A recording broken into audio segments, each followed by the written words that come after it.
India गठबंधन के रांची लोकसभा से प्रत्याशी यशस्विनी सहाय ने ईचागढ़ विधानसभा क्षेत्र में जनसंपर्क अभियान चलाया। इस दौरान उनके साथ पूर्व केंद्रीय मंत्री सुबोधकांत सहाय एवं ईचागढ़ की विधायक सविता महतो मौजूद रही। इस दौरान उन्होंने ईचागढ़ प्रखंड के मिलन चौक से जनसंपर्क अभियान का शुभारंभ करने के बाद तिरुल्टी चौड़ा कुकड़ू साप्ताहिक हाट में जनसंपर्क अभियान चलाकर लोगों से समर्थन मांगा। साप्ताहिक हाट में जनसंपर्क अभियान चलाने के बाद यशस्विनी सहाय सिरुम छातरडी होते हुए पारगामा नीमडी प्रखंड के लिए रवाना हो गए। जनसंपर्क अभियान के दौरान ईचागढ़ विधायक सविता महतो ने कहा कि महागठबंधन में शामिल सभी दल ईचागढ़ में एकजुट है और इंडिया गठबंधन प्रत्याशी के पक्ष में मजबूती से खड़े हैं। उन्होंने कहा कि महागठबंधन प्रत्याशी की जीत में झामुमो महत्वपूर्ण भूमिका निभाएगी। वहीं प्रत्याशी यशस्वी सहाय ने कहा कि लोग अब भाजपा के जुमलों से छुटकारा पाना चाहते हैं। इस अवसर पर पूर्व केंद्रीय मंत्री सुबोधकांत सहाय ने कहा कि लोगों को सजग होकर अपने मुद्दों को ध्यान में रखते हुए मतदान करने की जरूरत है। भाजपा के झूठे वादों और जुमलों से देश बर्बादी की ओर जा रहा है। कांग्रेस सरकार में लोगों को दी गई विशेष अधिकार भाजपा की सरकार छीनने का काम कर रही है।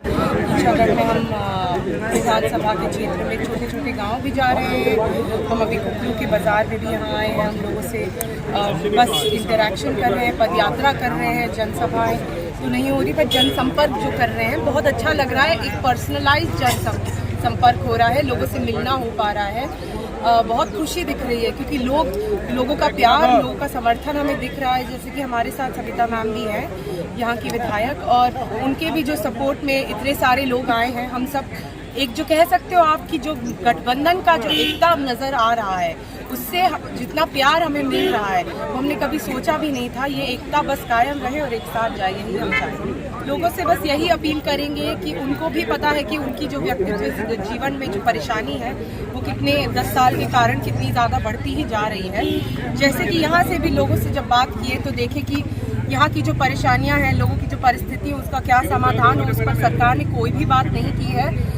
और 10 साल से जो लोगों को मौके मिलते जा रहे हैं उस पर भी वो बिल्कुल ही ज़्यादा आप कह सकते हैं फेल हो चुके हैं। और लोगों का ही ये कहना है हमें, इसलिए लोगों की ही बात को आगे लेकर जाना है और अपनी सरकार चुनना है। देखिए, राहुल गांधी जी का गारंटी का बात आता है तो राहुल गांधी जी प्रधानमंत्री नहीं है, तो उनकी जो गारंटी है उन पर विश्वास किया भी जा सकता है। यहाँ पर तो 10 साल से गारंटी दे ही रहे हैं। क्या हुआ उस गारंटी का? मैं कहूँगी कि 10 साल से तो लोगों की ज़िंदगी और पीछे चली गई है। जो भी बातें की गई थी विकास की, वो सब पूरा फेल हो चुका है। वो सिर्फ मोदी जी काफ़ी अच्छी बातें कर लेते हैं, बहुत अच्छा मार्केटिंग कर लेते हैं, पर उनका जो एंड प्रोडक्ट होता है वो सिर्फ फेलियर में ही नज़र आता है।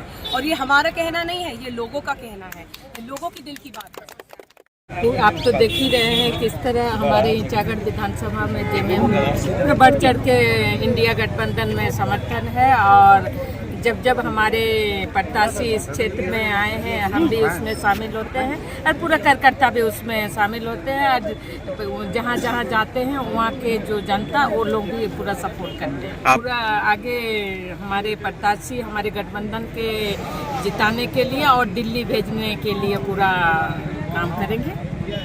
Thank you. गांव-गांव में ये बात पहुंच गई है कि ये आदमी संविधान बदलने की बात कर रहा है।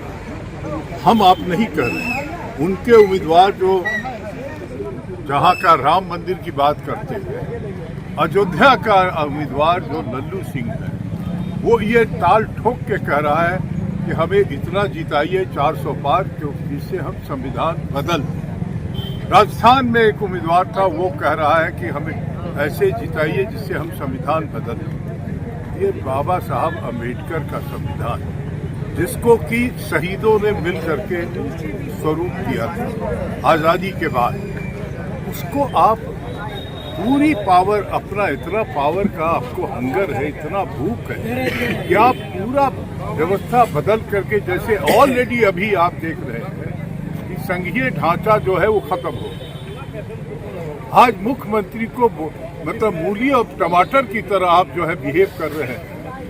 किस गांव में जमीन का झगड़ा नहीं होता है, लेकिन कभी आज तक जमीन का झगड़ा में सुना कि कोई गिरफ्तार हुआ है?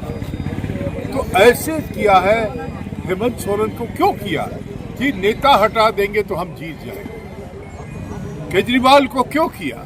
लेकिन आप 3 चरण के चुनाव का देख रहे हैं रुझान। जो झूठे वादे पे लोग थे वो वोट डालने ही नहीं जा रहे। और जिनके मन में गुस्सा है वो एकजुट होकर के इसलिए वोट डाल रहे हैं कि इसके हाथ में देश अब खतरा में हो गया है। ये संविधान बदल करके जनतंत्र को खत्म करना चाहते हैं। ऑलरेडी 10 साल में इनके कार्यकलाप से तानाशाही का पूरा बू आ रहा है।